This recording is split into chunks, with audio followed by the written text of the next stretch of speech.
Pag umagang ganito, naglalakad ka rito sa bukid, marami kang makikitang magandang halaman na may bulaklak na mga dilaw. Ayan, ganda tingnan na yan.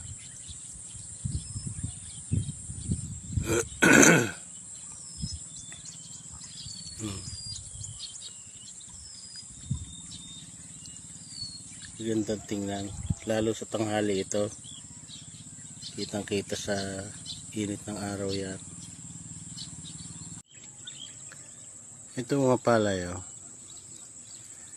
Hindi ganong maganda ang kanyang uhay, pero okay na rin kesa naman dun sa hindi magaan eh. Ayan ang kanyang uhay, eh. Mahaba rin, lalo siguro pag ito'y nakumpleto ng hinog. Ayan, oh.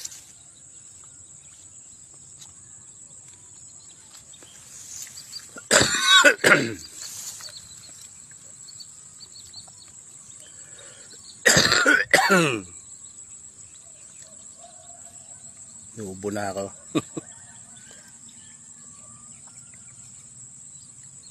Yan o, gandang tingnan o.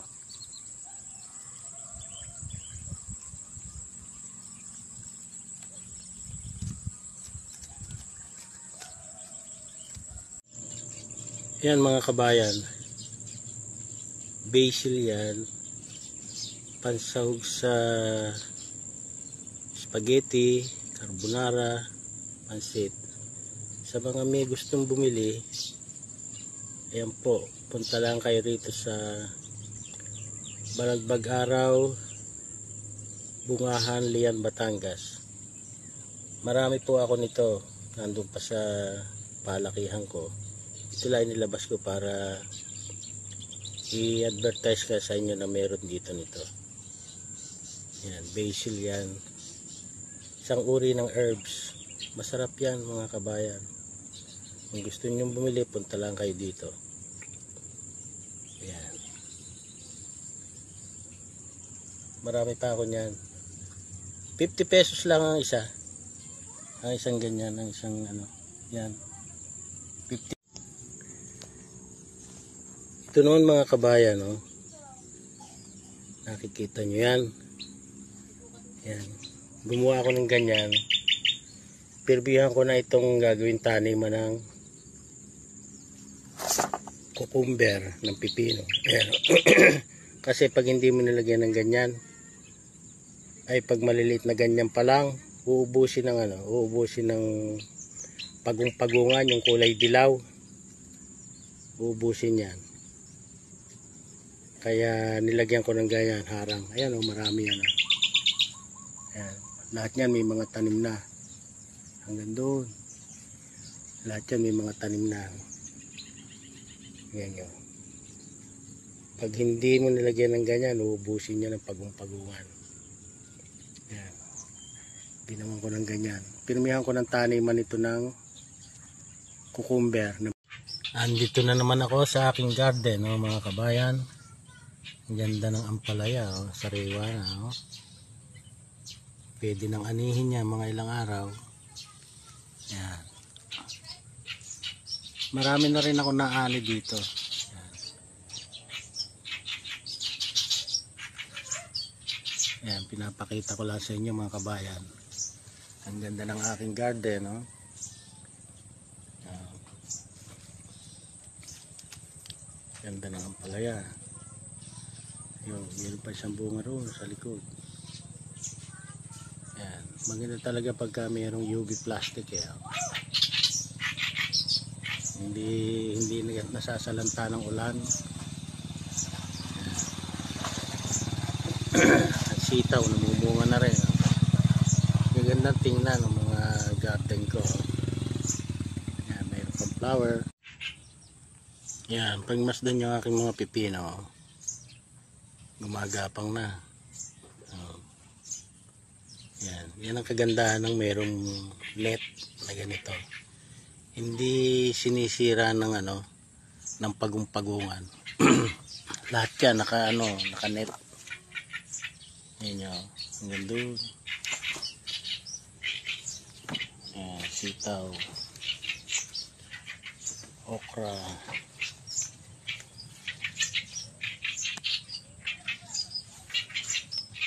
bulaklak na amarillo. Ganda ng bulaklak, oh. Ayan.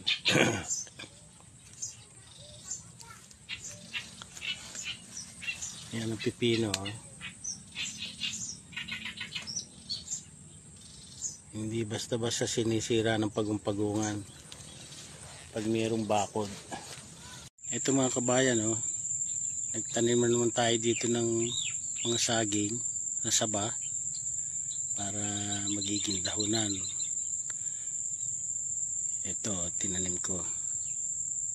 Pakikita ko sa inyo.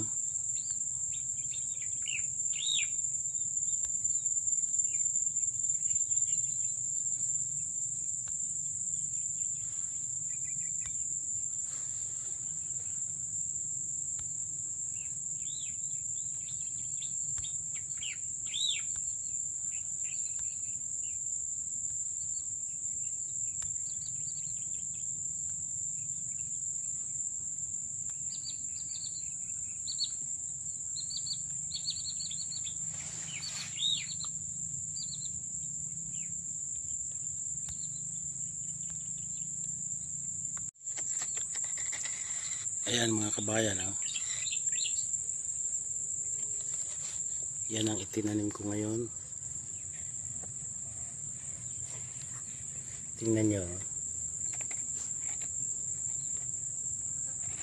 Mga ilang araw yan, pwede nang makuhanan ng dahon. Ayan, oh. Medyo matindi sikat ng araw kaya malabo.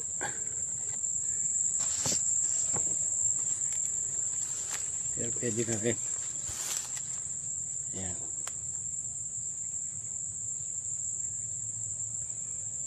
Ayan.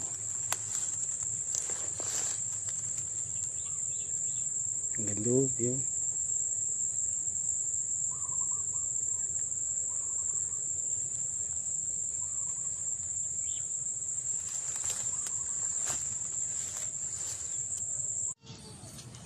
Yun mga kabayan, may umorder na ng basil. Dadali nila ngayon. Yan. Ayos na ayos, kargahan to ng ng basil. Order na yan mga kabayan. Yan.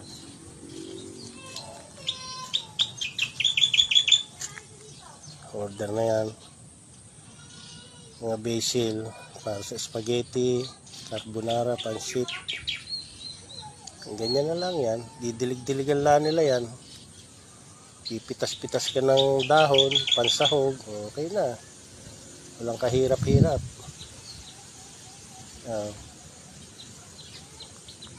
Yan. Tingnan nyo. Yan mga kabayan, may bunga na. Aking lemon.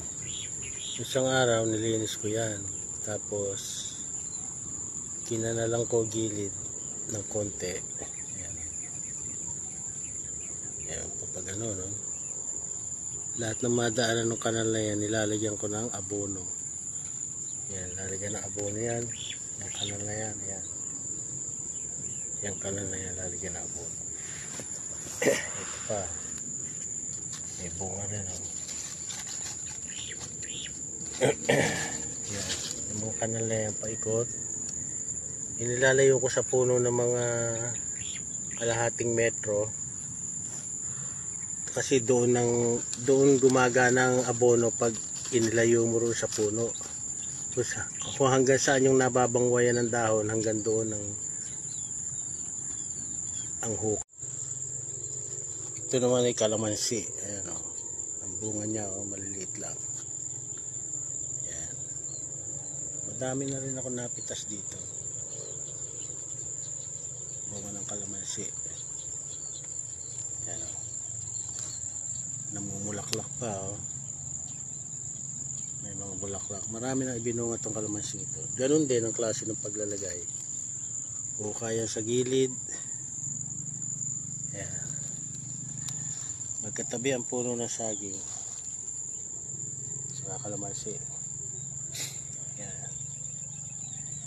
Diyan ko nilalagay ang abono. Yan ang saging. Oh. Kaganda. Oh.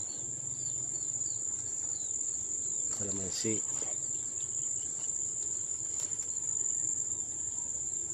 Yan. Ito naman mga kabayan ng puno ng makopa. Malalaki makopa yan. Oh. Yan.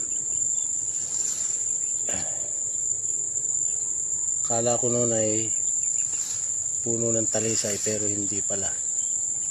Iba ang tubo niya ng sanga. Ang talisay, sandiretso lang na ganoon ang sanga. Pero siya ay dito. Magsasanga naman dito. Tapos magsasanga naman. Tsaka ibang korte ng kanyang dahon. Hahawanan ko din ngayon at pagkatapos ay lalagyan ko ng abono para gumanda. Mga ilang panahon. Kaganda nito mga kabayan, oh, ang ginawa ko. Oh. Yan. Kinana lang kong konti sa gilid, paikot. Ito ay puno ng gayubano. Yan. Mga ilang buwan mamumunga na rin to. Yan. Taas na yun. Tansya ko mga ilang buwan na lang mamumulaklak na eh. Kasarap kayang kumain ng gayubano pag yung ani mo. Yan, nilinis ko tapos nilagyan ko ng abono. Yan, pati yung saging yan. Yan. Mga ilang ano na lang yan, mamumunga na.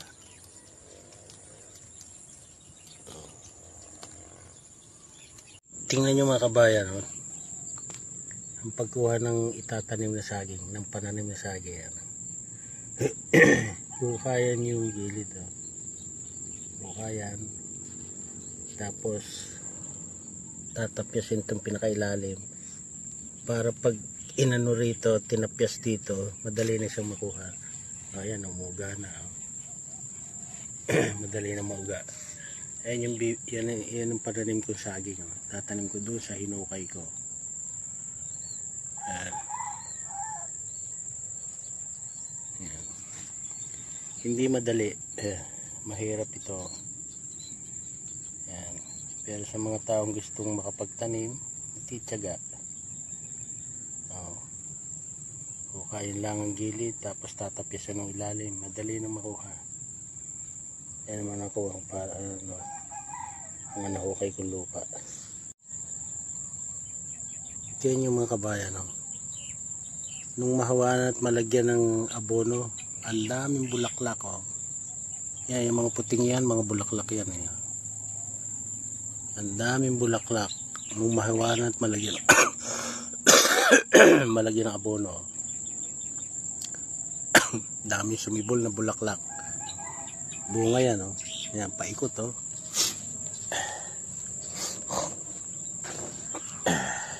Yan, oh.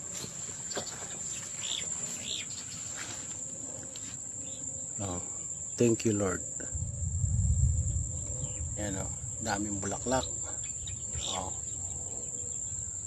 Ibig sabihin, puro bunga yan, nasa ilalim.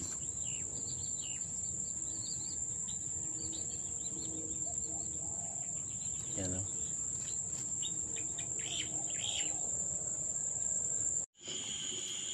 Yan mga kabayan, oh. 4:20 AM nag-aalmusal na ako kasi magtatrabaho ako sa bukid eh. Yan ang almusal ko, oh. Gulay, dilis, tsaka ito pansit-pansitan, oh. Yan, masustansya yan. Yan, suka at saka salabat na may kalamansi yan. Yan ang aking almusal. Diba? Masustansya, gulay at sinangag at dilis. Kasi kailangan dito sa bukid maaga kang kakain ng almusal. Kasi madali kang magugutom pag nagtrabaho ka sa bukid. Yan.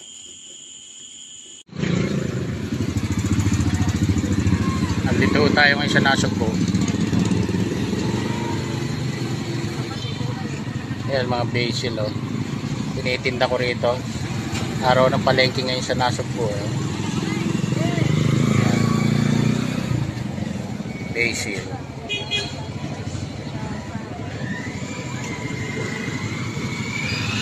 Mga katabi kong tindera, oh.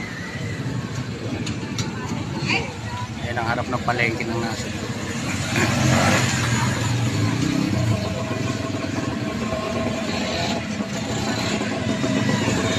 Ayan.